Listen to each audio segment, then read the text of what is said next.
নমস্কার। এখানে উপস্থিত সকল গুরুজনকে আমি আমার আন্তরিক প্রণাম জানাই এবং আমার সকল দাদা ভাই বন্ধু বান্ধবদের আমি আমার আন্তরিক ভালোবাসা ও শুভেচ্ছা জানিয়ে আজকের আমার বক্তব্য শুরু করছি। আজকে আমি যে বিষয়ে বক্তব্য রাখবো সেটা কিন্তু কোনো তাৎক্ষণিক বক্তৃতার বিষয় নয়, সেটা কিন্তু আমাদের ভবিষ্যতের একটা চিন্তার বিষয়। আচ্ছা, আমরা যদি ভাবি একটা সুন্দর বন, তাতে একটা স্বচ্ছ নদী, নদীতে টলটল করছে জল, জলে মাছ খেলা করছে, হঠাৎ একটা বিস্ফোরণ, এক লহমায় সব শেষ। এটাই তো বাস্তবে যুদ্ধের একটা চিত্র। যুদ্ধ মানে আমরা কি ভাবি? মানুষের মৃত্যু না, যুদ্ধ মানে তো শুধু মানুষের মৃত্যু নয়, তার পাশে যুদ্ধ মানে তো প্রকৃতিরও মৃত্যু। যুদ্ধ মানে হচ্ছে নদী দূষিত হয়ে যাওয়া, বন ধ্বংস হয়ে যাওয়া, মাছ পড়ে যাওয়া, এগুলোও তো যুদ্ধ, এগুলোও তো যুদ্ধের ফলাফল। যুদ্ধ মানে এই যে আমাদের চারপাশে এত সবুজ আমরা দেখতে পাচ্ছি, এত অরণ্য, এই অরণ্য ধ্বংস হয়ে যাওয়া। একটা গাছ তৈরি হতে, গাছটা বড় হতে সময় লাগে বছরের পর বছর, কিন্তু সেটা ধ্বংস হয়ে যেতে মাত্র কয়েক সেকেন্ড লাগে। যে বাতাসে আমরা শ্বাস নিচ্ছি, এই বাতাসটাই এই বোমা, গ্যাস, বিস্ফোরণ, এগুলোর ফলে আস্তে আস্তে বিষাক্ত হয়ে উঠছে। যেখান থেকে আমরা আমাদের শ্বাসবায়ুটা গ্রহণ করছি, সেটাই যদি আমাদের শত্রু হয়ে দাঁড়ায়, তাহলে আমরা বাঁচবোটা কি করে? এই যে যুদ্ধ হচ্ছে, এখন আমরা শুনতে পাচ্ছি ইরান ইসরায়েল, এখানে যুদ্ধ হচ্ছে, আমাদের থেকে কত কিলোমিটার দূরে যুদ্ধ হচ্ছে। অনেকেরই মনে হতে পারে তাহলে আমাদের তো কিছুই হচ্ছে না। না, আমাদের হচ্ছে। সেটা হচ্ছে এই যুদ্ধে আমরা শুনতে পাচ্ছি হরমুজ প্রণালীতে কিছু জাহাজ আটকে আছে। কিসের জাহাজ? তৈল পরিবাহী জাহাজ। এই তৈল পরিবাহী জাহাজের কারণে আমরা যদি ইতিহাসটা দেখি, তাহলে দেখতে পাবো এই তৈল পরিবাহী জাহাজ এর জন্যই সমুদ্রে জলের দূষণ হচ্ছে, যার ফলে বহু মাছ, সামুদ্রিক প্রাণী এবং জলজ উদ্ভিদ মরে যাচ্ছে। মরা মাছগুলো সমুদ্রের ওপর ভেসে উঠছে। এগুলোও তো পৃথিবী ধ্বংস হচ্ছে, এগুলো তো যুদ্ধের জন্যই হচ্ছে। প্রত্যক্ষ বা পরোক্ষভাবে আমরাও কিন্তু যে কোনো জায়গার যুদ্ধের একটা প্রভাব লক্ষ্য করছি। আমাদের নিজেদের বাড়িতেও সেই প্রভাবটা আমরা লক্ষ্য করতে পারছি।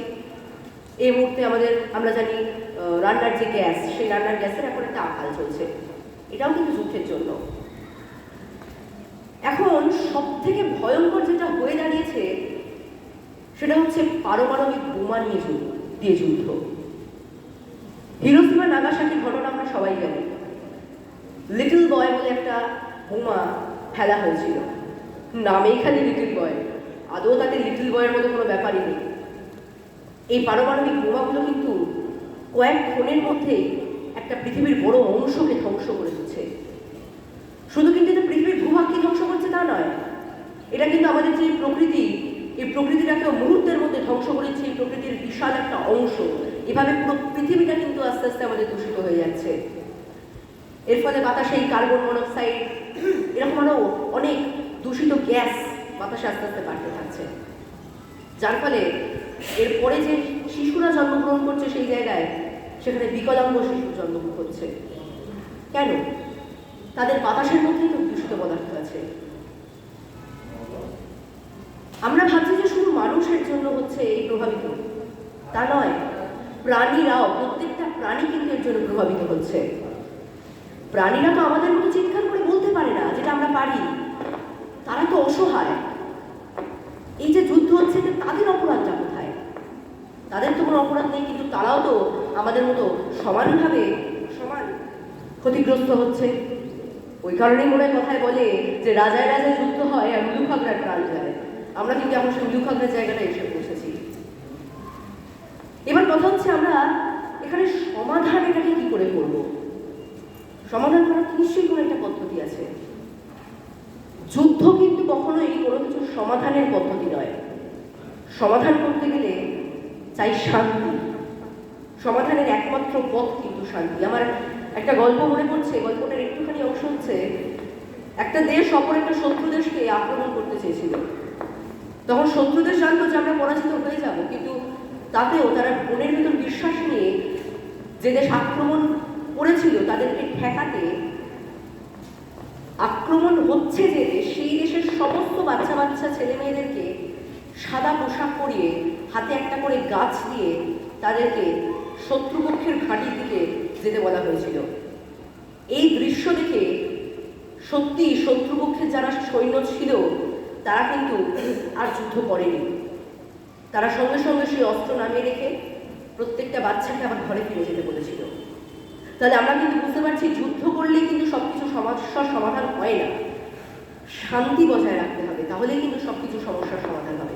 এই পৃথিবীটা কাদের? পৃথিবীটা তো আমাদেরই। আমরা যদি পৃথিবীটাকে ধ্বংস করি অন্য কারোর কারণে, তাহলে কিন্তু আমরা নিজেরাও ক্ষতিগ্রস্ত হচ্ছি। আমরা নিজেরাই তো নিজেদের বাড়িটাকে এক কথায় জ্বালিয়ে ফেলছি।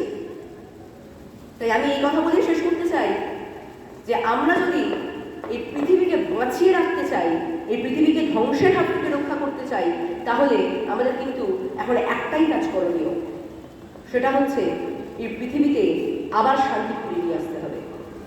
ধন্যবাদ।